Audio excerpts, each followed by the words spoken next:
The slur heard round the world from a Rockies game wasn't a slur.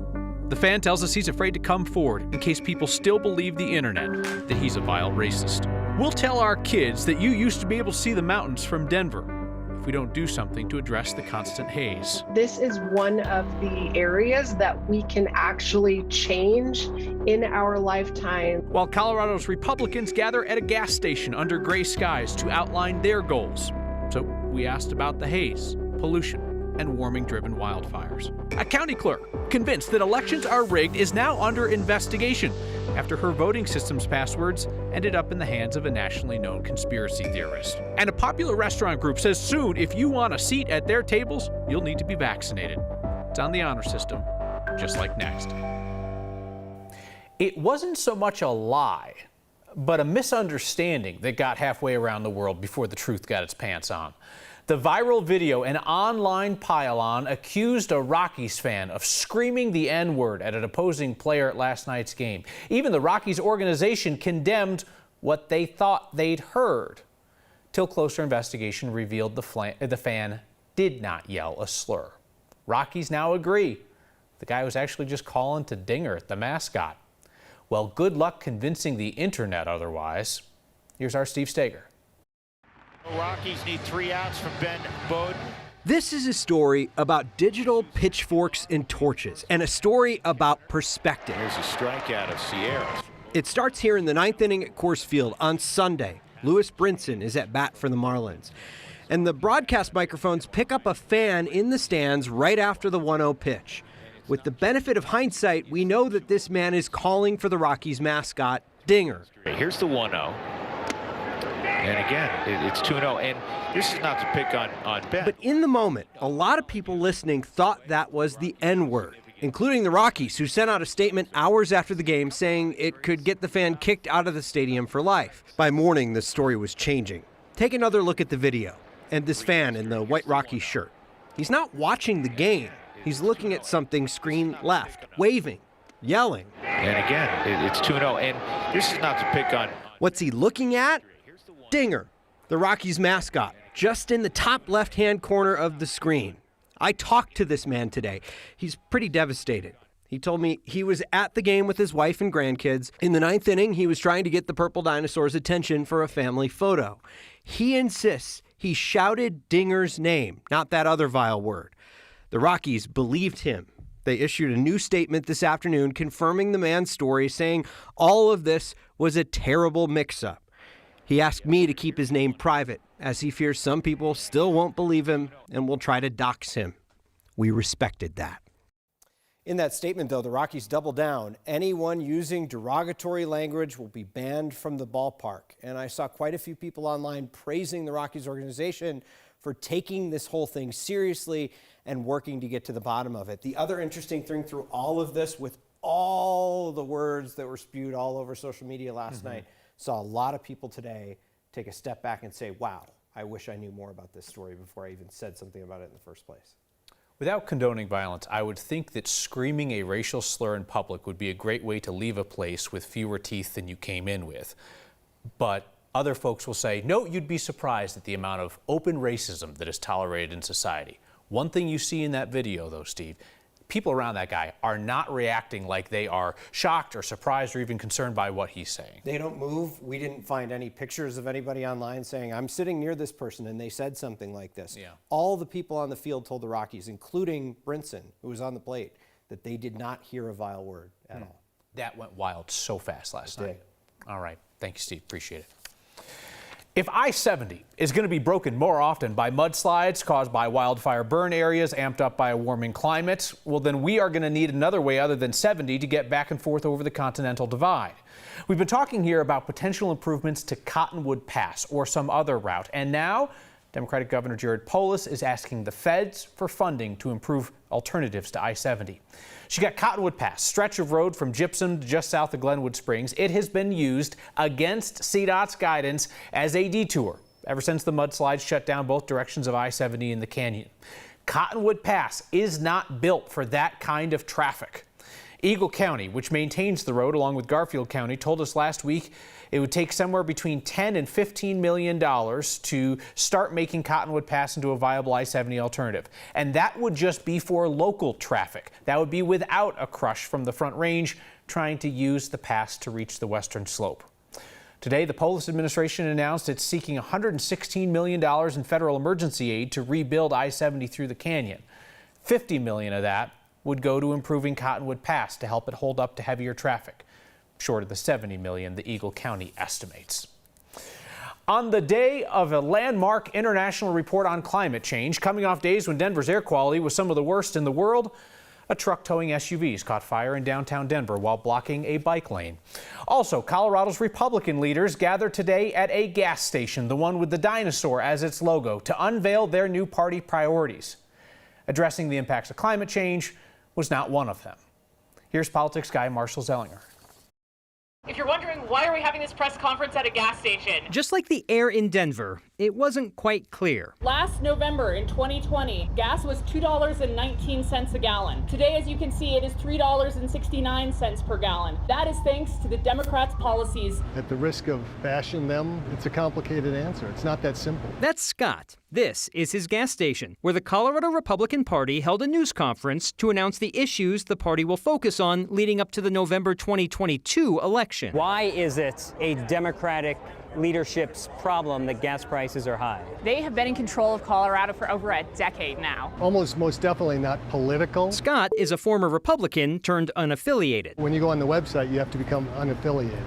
It just doesn't have the cachet of independent. While he might not agree with the Republican take on why gas prices are what they are, he hosted the event for a simple reason. I told him, I just want my party back. I want normalcy. At a time when we top the list of worst air quality, normal is hard to see. Denver's air quality in particular is the worst in the world as of yesterday. Who's in charge of Denver? Who's in charge of Colorado? It's the Democrats, and it is their problem. I don't think you can blame today's air quality on anything about a gas station or anything political. This is a forest fire. The commitment to Colorado agenda that these Republicans came to announce has 10 bullet points. The first ones are called the Big Three, reversing fees, like the new 2-cent per gallon gas fee that starts next July and increases a penny every year until 2022. Funding public safety, like having the state cover the costs of mandated body cameras. And the third item is a Republican staple, school choice. Fourth on the list, just outside of the Big Three, is environment. It's warm, but that's what Colorado does in the summer. It gets warm. Is that your message on climate issues? No, not at all. Climate change is real. We have increased temperatures, and that's something we have to figure out. And we have to figure out what we actually can do to affect that. Location of the event aside, what was telling to me is that these lawmakers were clear. This is the election 2022 agenda, meaning they know they don't have the power January to May during the next session where they could actually pass bills and get part of this agenda done. So they're telling voters today, Kyle, pick our candidates in November 2022 and then see these items in action.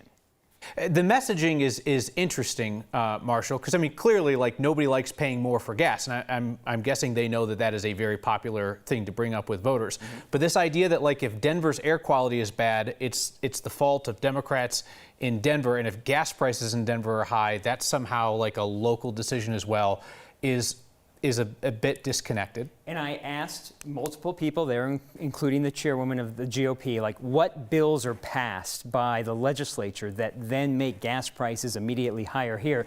And kudos to the owner of the gas station that even said, he says it on camera, it's not that simple. And he explained how gas prices go up because if a company can make more money elsewhere, they're going to filter that elsewhere, discourage purchasing here by making the price higher. And he went into it in detail, which I hope at some point people can understand how gas prices work, and it's not always a person in office clicking a switch and saying, oh, gas prices go up.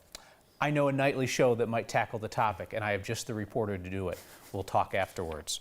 Hey, thanks to everybody who hung out with us late for Next at Night last 2 weeks during the Olympics. And what a fantastic idea some of you had, that we could honor Simone Biles' Olympic greatness by using your Word of Thanks microgiving campaign to support foster families, like the one that helped raise Biles.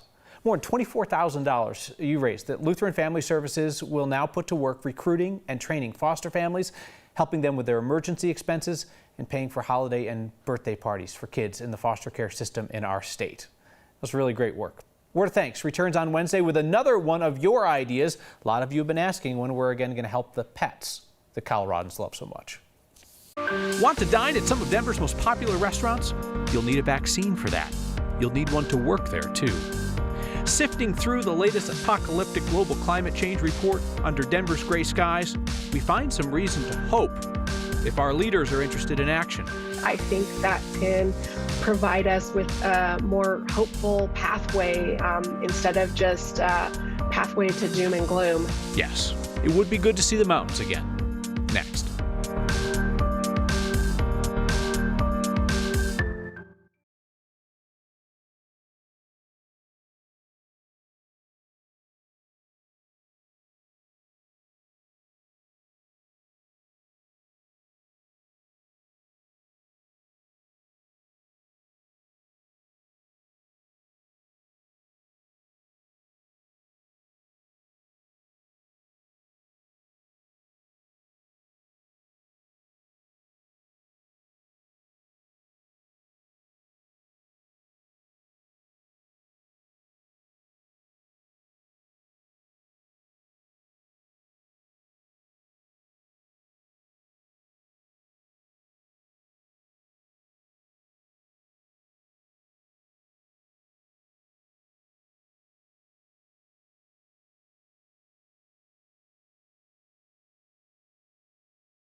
Mesa County's Republican county clerk, who also happens to be an election rigging conspiracy theorist, is now being asked to explain how her county's voting system passwords ended up in the hands of a well-known QAnon conspiracy theorist. QAnon, of course, is the whole Democrats eat babies thing, but they're also really into former President Trump's lie about the election rigging. So, to the situation in Mesa County with the voting passwords. Republican County Clerk Tina Peters is being ordered by our Democratic Secretary of State Jena Griswold to step away from the voting system. Like literally, she is not supposed to log on to the voting system until her office can explain how their passwords ended up on the internet. Secretary Griswold's office reminded Clerk Peters that destroying the evidence that they are looking for is a criminal offense.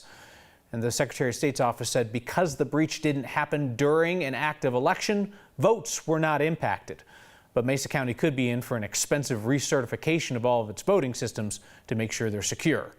We reached out to Mesa County, and a spokeswoman sent me a confusing statement that suggested that the county clerk wasn't commenting based on the advice of the county's district attorney. That person is a prosecutor whose job it is to prosecute crimes, not to give legal advice to other elected officials. Another day of smoke and haze, and now today highs in record territory. Triple-digit highs on the far eastern plains, but in Denver, 98 degrees, tying an old record set back in 1989. The smoke is going to turn heavy with the arrival of a weak front tonight, but there's some improvement or thinning of the smoke tomorrow morning before the next batch comes through. Not quite as heavy. Air quality alerts remain in effect for the entire state. Another tough day coming up tomorrow, and we're tracking isolated thunderstorms on the plains tonight. A dry day tomorrow, and again, poor air. Air quality alert in effect. Our low at 61. Tomorrow, our high at 92, so a little bit cooler, which is always nice. And then we're headed to close to 100 degrees on Wednesday with a few showers and storms to cool us by Friday. You would think it would not be difficult to convince Coloradans to take the impacts of climate change seriously, as warming worsened wildfires are sending smoke our way from California, and the wildfire burns turned mudslide alleys in the western slope have closed I-70. You would think, at least. Assistant State Climatologist Becky Bollinger says she hopes to convince individual Coloradans that while some changes to our climate have already been set in motion, as today's big UN climate change report outlined, we do have the chance to act before more damage and more danger become irreversible. Take the constant haze that Denver has seen this summer. Dr. Bollinger says unlike some of the other things laid out in today's United Nations report, the haze is something we could actually change. Air quality is one of those ones we might not be able to change immediately, but we would be able to change within years if we start to reduce those emissions now. And that should give everybody hope that some action is going to lead to some observable change for us. And being able to breathe cleaner air would be an amazing thing when you think about what we were breathing in on Saturday and Sunday. To this report, if you didn't hear about it, largest of its kind in years, it shows that greenhouse gas emissions have caused a roughly 1.1 degrees Celsius in warming since the end of the 1800s. And over the next 20 years, global temperatures expected to reach or exceed 1.5 degrees of warming. With that, not only comes the hotter temperatures, but we know the impacts on the climate, on the weather, intense rainfall and flooding, worsening drought in other areas, and sea levels rising throughout the 21st century. And air quality in Denver that we can chew. All of that, whether we care to do something about it, indeed something to chew on. A well-known restaurant group in Denver will ask for vaccinations in addition to reservations on the honor system. Can't we have just some integrity and honesty amongst our own community? It's already changed some minds on the restaurant staff. That's next.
Some of Colorado's best-known restaurants will start requiring that their customers be vaccinated.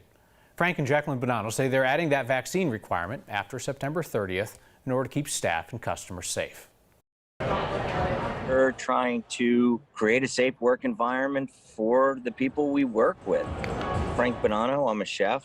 Jacqueline Bonanno, I am the creative director and co-proprietor of Bonanno Concepts. Our restaurant group is probably over 90% vaccinated right now as it is.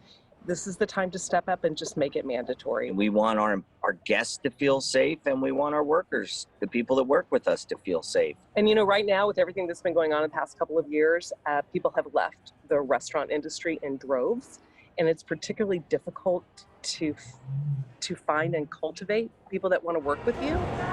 It's for the people that we work with on a daily basis that we have your back. We got vaccinated. You're vaccinated. We're already at 90%. Now we're just going to guarantee that all of your coworkers are as well. You had to wear a mask to come into the restaurant. You had to sign a health declaration a year ago when we reopened in June. So I don't think for restaurateurs or restaurant people, this is uncharted territory. And for our restaurants that are mostly reservations, you sign a health declaration that says you've signed. And if you want to lie to us and come in, yeah, you could be that person.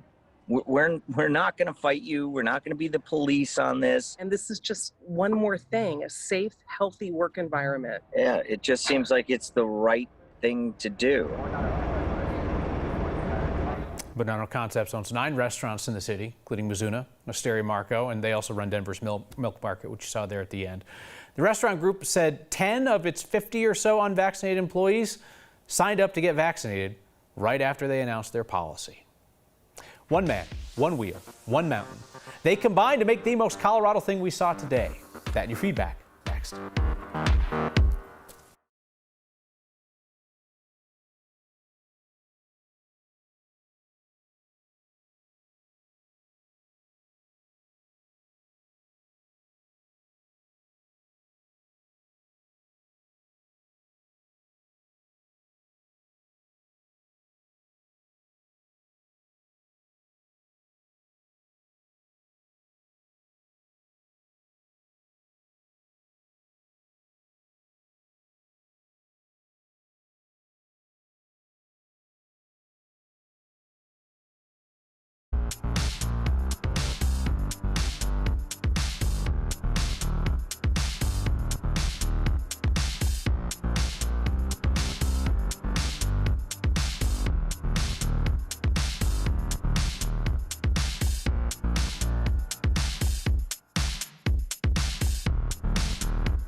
The most Colorado thing we saw today is one wheel on a four-wheel drive road. Sean was headed down Gothic Road outside Crested Butte over the weekend, came across a guy headed the other way on one of those one-wheel electric scooter things. I'm certain there's a cooler name for those. He's got the full helmet with the face mask on. That's smart. Protect your melon if the one wheel goes wonky on you on the mountain pass. If you see something that looks Colorado, send a picture and send it our way. Email next@9news.com or get our attention on Twitter with the hashtag HeyNext.